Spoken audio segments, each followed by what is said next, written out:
Hello, hello, hello, and welcome to Bleav. That's Bleav in Lions right here on the Bleav Podcast Network. I'm your host, as always, at Javanaugh87, Jack Kavanaugh, and we've got a big game coming up this weekend. And as a member of One Pride, you should truly be happy right now because Super Bowl 56 is quite literally the best case scenario for the Detroit Lions. Either way, think about it this way. Scenario one, Matthew Stafford gets the most well-deserved Super Bowl in the history of the NFL. And I won't pretend that I'm not a little hurt inside my heart. That is not with the Detroit Lions, but you have to be happy if Matthew Stafford gets that well-deserved ring.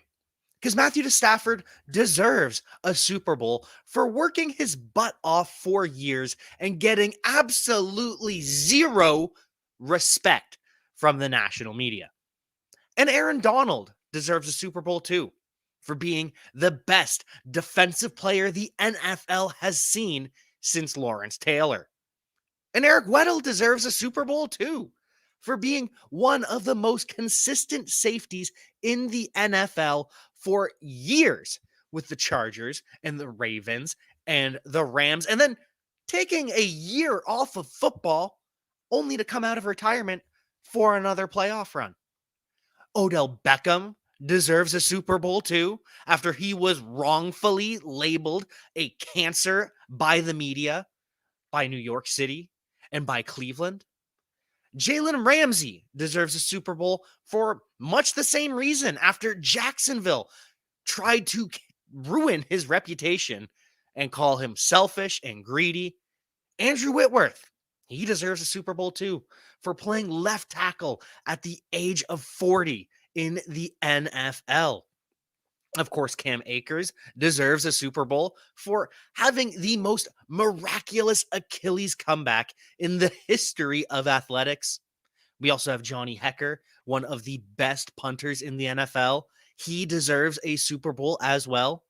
And Cooper Kupp deserves a Super Bowl for being one of the best punters Matthew Stafford, or best receivers that Matthew Stafford has ever had. Except he's not the best because Megatron will always be number one. But the Rams deserve a Super Bowl. And a win for the LA Rams is a win for all football fans. And it's also nice knowing that Brad Holmes helped to build this Rams Super Bowl team as he left LA not 1 year ago. And then there's scenario two, where the Cincinnati Bengals win the Super Bowl and operate as a beacon of hope for the Detroit Lions. Because remember, 2 years ago, the Cincinnati Bengals were coaching the Senior Bowl. They were the worst team in the NFL with the first pick in the draft. 2 years ago, Cincinnati was in the Lions' position. They added Joe Burrow. They added Jamar Chase. The culture in Cincinnati has completely changed from the atmosphere in this team to just a historical willingness to look past discretions that other teams would not sign players for. A Bengals Super Bowl is a win for all football fans. And it's going to be great for us too, because Brad Holmes helped shape Zach Taylor, who worked with Brad Holmes with the Rams. So either way, Brad Holmes had a part in this Super Bowl. The Detroit Lions, they do need to find their Joe Burrow, but with Brad Holmes assembling this roster from the ground up, when the Lions do find their Joe Burrow, they're going to be ready to compete for a Super Bowl in a short matter of time. So who wins this Super Bowl? Does it really matter? Because this is the most likably quarterback face-off in the history of the NFL. But in terms of who am I taking? Well, you know I will be betting on betonline.ag. because the big game is finally here as we hit Super Sunday with the last game of the football season. As always, Bet Online has you covered from odds, scores, totals, player performance props to where the next fired coach is going to land. Bet Online is the number one spot for all things NFL betting in 2022. And it's not just football, because Bet Online's basketball and their hockey and their boxing and UFC odds coverage is the best in the business. From sports right down to your favorite Vegas casino games, Bet Online is your number one wagering destination. So head to Bet Online today or use your mobile device to sign up today and receive your 50% welcome bonus with your first deposit. Just use our promo code Bleav to get started. That's BLEAV. The fastest and easiest way to wager on all your favorite sports and play your favorite games. Bet Online, where the game starts. And when this game starts, of course, with the Bengals as 4-point underdogs, I will be taking Cincinnati to cover the spread. Truly, this game should be a pick 'em. The spread is far too wide on this one. And unfortunately, I am going to have to pick the Cincinnati Bengals and smoking Joe Burrow, the best quarterback in the NFL, to win their first Super Bowl. I know I should be picking Matthew Stafford to win the Super Bowl, but in my heart of hearts, Joe Burrow is just too damn good. Now for the Senior Bowl. Defensive line was easily the most impressive position at the Senior Bowl. Not even close. I'm going to give the edge to the edge rushers, but it's real close. You could give it to the edge rushers. You could give it to the defensive tackles. Everyone here at the Senior Bowl got to look at some premium talent, starting with Jermaine Johnson, the edge rusher for Florida State, working with the Detroit Lions throughout the week. 6'4", 259 pounds. And he was just the biggest story of the week by far. He certified himself as a first round talent. And shout out to @AndrewGolden17, our friend on Bleav in Jets, Andrew Golden, for the call, because he knew this was coming. Before he came to Florida State, Jermaine Johnson was a rotational edge for the University of Georgia. Decided, hey, I don't really like being rotational. I want to be the man here. And he was right. Picked up 14 sacks in his first year as a full-time player. And we talked on the offensive podcast about how we're going to get into some of these matchups between the one-on-ones of the offensive linemen and the defensive linemen. And perhaps the biggest one-on-one of the week was Jermaine Johnson versus Kentucky right tackle Darion Canard, best of 3 series. Round 1, I don't know if you saw the video. We saw Jermaine Johnson put Darion Canard butt over tea kettle on a bull rush, just absolutely mauled him and won the rep. After that, Canard woke up, won the final 2 reps, but that kind of raw strength against a mammoth of a man in Darion Canard, an SEC right tackle versus a former SEC defensive lineman, that's what the Senior Bowl is all about. And that is what Jermaine Johnson did all week long. Bad news is, if the Lions don't go edge at 2, Jermaine Johnson is likely out of their picking ability. Jermaine Johnson rose his stock too much at the Senior Bowl this past week. But Still plenty of other talent, especially on this Lions roster. We had Kingsley Enagbare from South Carolina. He was overshadowed by Jermaine Johnson, but everyone was at the Senior Bowl. Absolutely everyone. Enagbare, though, comes in at 6'3", 261, 16 QB hits, and will be in the round one conversation. Could definitely be in play for the Lions at 31 or 32. And Jermaine Johnson ultimately did not play the game because he didn't have to. He dominated that much. Neither did Cameron Thomas, though, the San Diego State edge rusher, who suffered a hamstring injury earlier in the week. Missed the final two practices, which is unfortunate for him. But there was one player who benefited significantly in the Senior Bowl itself. Without Jermaine Johnson and without Cameron Thomas, we saw Western Kentucky's Deangelo Malone, a bit of a smaller guy, 6'3", 234 pounds. He absolutely dominated in the game for this Lions defensive line. 1 sack, 1 QB hit, and 5 total pressures on the day. He's a bit small. He'll have to put on some weight, but he has the frame at 6'3" to do so. 37 sacks across 5 years at Western Kentucky. At worst, this is a designated pass rusher earlier in his career who could play a serious impact role in the NFL down the road just off of raw talent. Lions are going to like him. And it seems as though the Lions like Florida's edge rusher, Zach Carter, because he might fly under the radar for a lot of people during this week at the Senior Bowl, but 6'3", 287, that puts him in kind of the edge rusher, 3-tech, 5-tech kind of role. Could play inside, can play outside, and that's what the Lions did with him in the actual game.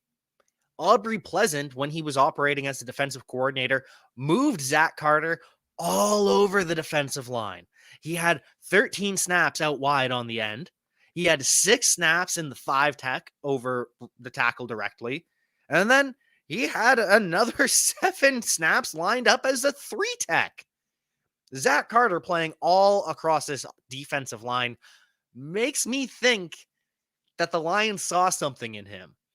And don't be surprised if Zach Carter ends up being a mid to late round pick for the Detroit Lions, even though he flew under the radar this week at the Senior Bowl. Not many people talking about him, but it seems as though the Detroit Lions were impressed. And you'll be impressed, too, with NordVPN. Because what's more important than peace of mind? Nothing. And that's what NordVPN is here for. To give you peace of mind while you're online. And with all the threats you face today on the internet, it's more important than ever to be sure that you have the best VPN that you can get. NordVPN is the world's best VPN service, offering the fastest connectivity, most servers, and next-gen encryption to make sure that everything you do online stays secure. Plus, you can use NordVPN on all of your computers and devices, no matter where the operating system. With NordVPN's unlimited bandwidth, you never have to worry about a slow connection, and plans start at under $4 per month. So, grab your exclusive NordVPN deal by going to nordvpn.com/Bleav or use code Bleav.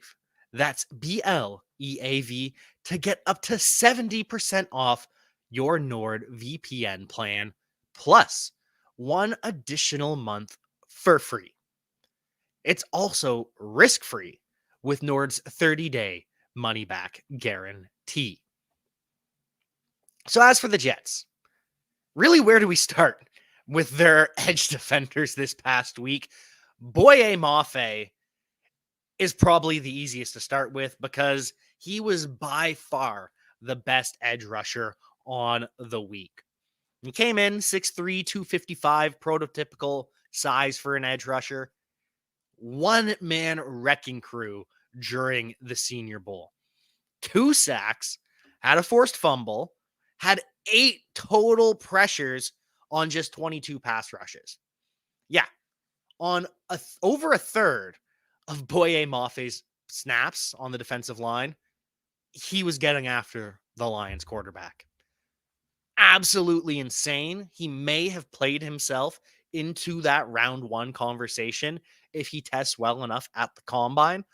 Very much in play for the Lions at 31-32. And he's not the only player that helped his stock this past week either. Penn State's Jesse Lucetta definitely raised his game as well. The Ottawa-born Canadian man, Jesse Lucetta, was really under the radar as a pass rusher with just 1 sack in college at Penn State. And that came this past year. But that's because Penn State really just had him dropping in coverage until 2021. So Lucetta comes into the Senior Bowl, weighs in at 6'2", 261 pounds, and showed why he should never be asked to drop in coverage again. Picks up 2 sacks and a total of 4 pressures during the game. And the performances of Boye Mafe and Jesse Lucetta really outshined Tyrek Smith from Ohio State. He was the big name coming into the week, and he didn't disappoint by any stretch of the imagination. He just lost a little bit of ground on his competition. Came in a bit smaller at 6'3", 245, so might have to gain a little bit of weight, or maybe he just goes to a 3-4 defense with a stand-up edge. Had his struggles, though, with Trevor Penning throughout the week. Looked like he wanted to throw down with Penning in practice. Everyone felt that way about Trevor Penning. The nastiness that he showed. We raved about that last episode, and oh boy, Trevor Penning, whoever lands him, they are in for a good player. Tyrek Smith, though, he did pick up a sack during the game, so he showed out well at the Senior Bowl, as did Majai Sanders from Cincinnati. 6'4", 242. He's another player that might want to gain a little bit of weight, but he's got the profile for it. Helped lead Cincinnati to its first college football playoff with 62 total pressures and 5 sacks for the Bearcats. Didn't record any QB takedowns in the Senior Bowl, but did have 4 pressures, which matched Lucetta for second on the Jets defense. Now, of course, a lot of this isn't going to matter because the Lions probably aren't going to take a quarterback at 2. They're probably going to take either Kayvon Thibodeau or Aiden Hutchinson, both edge defenders. They probably don't need another pass rusher on the end because they're going to have rookie number 2. They're going to have the Aquara brothers, Julian, and the rehabbing Romeo.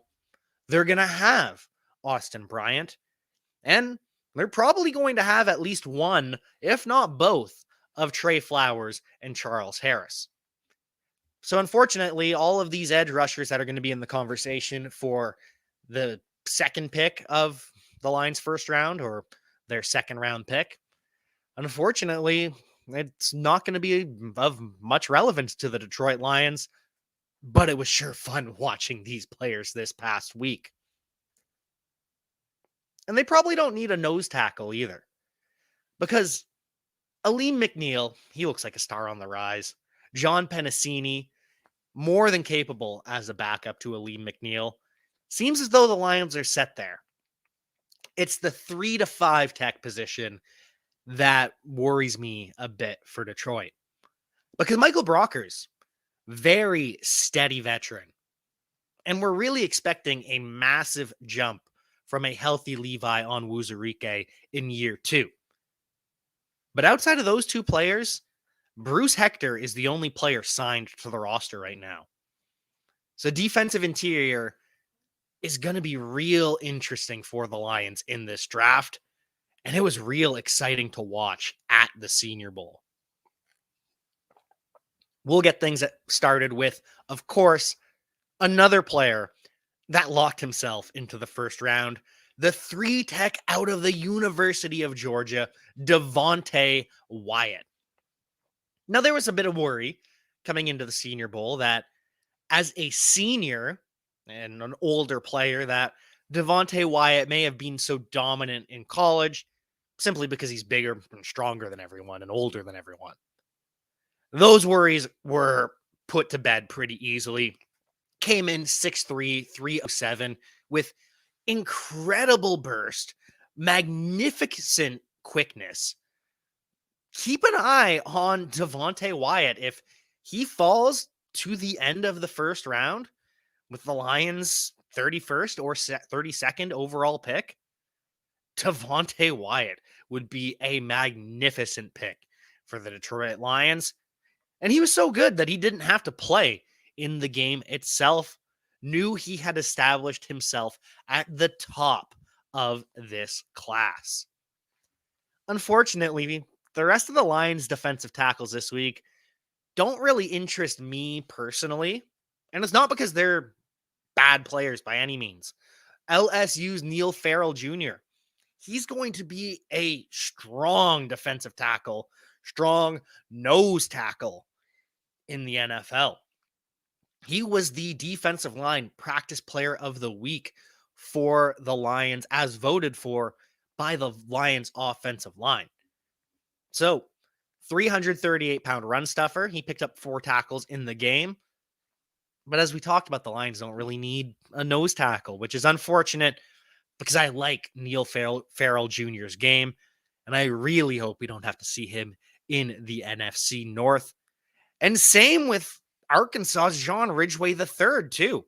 6'4", 327 pounds. I don't want to face against him, but the Lions need 3 techs, 5 techs. Aleem McNeil is an all-pro in the making.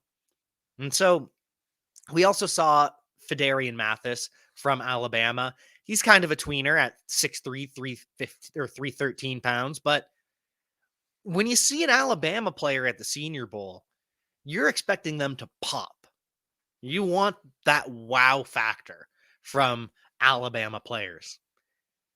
And we just didn't see that from Phidarian Mathis this past week. So, I don't know. Not really something that excites me when the Alabama players can't dominate the best of the best. As for the Jets, though, I loved the interior defensive lineman for the Jets. Travis Jones, Connecticut nose tackle. He's actually the only nose tackle in this draft that really excites me because Travis Jones can play any position on the defensive line. He could play wide end if they really wanted him to. 6'4", 326 pounds. Nobody could block him the entire week. Didn't matter if he was at the nose. Didn't matter if he was at the 3-tech. Didn't matter if it was one-on-one. Didn't matter if it was a double team. You couldn't move Travis Jones off the point. Practice D-line of the week for the Jets. Played exclusively in the B gap at the Senior Bowl. And he picked up a sack, too, for the Jets. So Travis Jones, that is one name that really excites me for the Jets defensive line. And another one, too, Perrion Winfrey. He was a 3-tech out of Oklahoma. Number 1 JUCO recruit a couple years ago. And he kind of got caught up in the Oklahoma defensive line rotation. They only really run with 3 players. They do a lot of slants, and they don't really let their defensive linemen just get after the quarterback. But they let him do it at the Senior Bowl. And his stock definitely rose because of it. Ended up with multiple votes to be the NFL, or from the NFL, to be the practice player of the week. And ended up as the MVP of the game. Picked up 2 sacks and just beat everyone throughout the week in one-on-ones. absolutely unstoppable. If the Lions want to take Perrion Winfrey with the 32nd, 31st, or 34th overall pick, sign me up. I'm fine with that. Fine with Logan Hall as well, the Houston defensive tackle. Now, he's a bit smaller, 6'5", 278.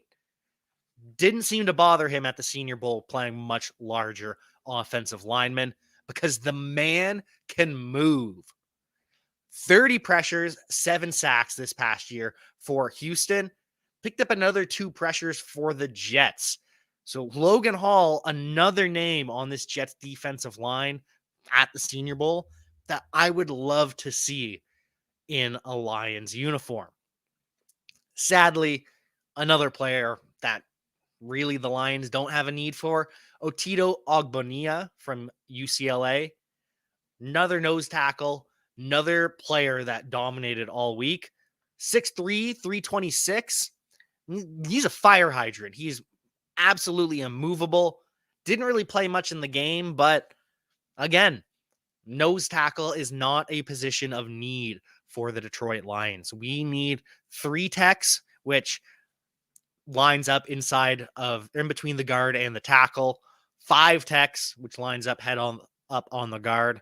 Those are the defensive linemen that the Lions need. The players that can get up the field quickly, generate some pressure on the quarterback. That's what we want to see out of Levi Onwuzurike. And that's what we want to see out of one of these defensive linemen that are drafted by the Detroit Lions. So that was a lot. And I know it's a lot to think about with the Super Bowl coming up this weekend. So we'll leave you with that. We will get into the linebackers and the safeties and the cornerbacks next week. We'll recap real quick, though, because threw a lot of information at you. There's a lot of good players that the Lions got to work with one-on-one, and a lot of players that may have just etched themselves in the brains of this Detroit Lions coaching staff as, I got to have this guy. And at edge, I know I'm probably not drafting one with the 32nd, 31st overall pick, the 34th overall pick, because we're probably taking Hutchinson or Thibodeau. But if we don't, if the Lions go with Malik Willis with the 2nd overall pick, Jermaine Johnson will not be there. And I wish he hadn't dominated so much, because maybe the Lions could have got him then. But Boye Mafe becomes very attractive with the last pick of the 1st round if the Lions go quarterback. So does Jesse Lucetta from Penn State and Kingsley Enagbare from South Carolina. We can take them in the 2nd or the 3rd. It's all fine by me. And then Deangelo Malone, the designated pass rusher from Western Kentucky. Zach Carter, the Florida defensive line that Aaron Glenn and Aubrey Pleasant could move all over the formation. Majai Sanders, Tyrek Smith, the edge rushers from Cincinnati and Ohio State, respectively. All of these players are worth a 3rd round pick or later for the Detroit Lions. There is so much edge talent in this class. I don't want to say the Lions should pass on Thibodeau or Hutchinson, because it's real difficult to pass on an edge talent like that. But if the Lions go with Malik Willis at 2, it becomes a lot easier when you can remember some of the talent that we can get later in the draft, potentially with our 2nd first round pick or with the 34th overall pick of the draft. And even if we don't do that, we're still going to be investing in the pass rush, because Devonta Wyatt, the 3 tech from Georgia, if he falls to 31 or 32, love it. He would be the perfect Detroit Lion with Dan Campbell on that defense. Ditto Perrion Winfrey, who maybe is the more realistic target here, but I would love it either way. An explosive pass rusher on the interior would do so much for this Lions defense. You could do that with Travis Jones from University of Connecticut. You could do that with Logan Hall from Houston. All this to say, it's a great time to be a fan of the Detroit Lions because there's talent galore at the Senior Bowl, especially on the defensive line. Matthew Stafford might get a Super Bowl. And if he doesn't, then the Bengals just went from worst to first in 2 years, went from coaching the Senior Bowl to winning the Super Bowl. It's a great time to be a Detroit Lions fan. We'll save the conversation for the linebackers and the cornerbacks and the safeties at the Senior Bowl for next week because we've got a big game coming up this Sunday. I'll be betting on the Bengals. I'll be betting on Bet Online, and I will see you next time.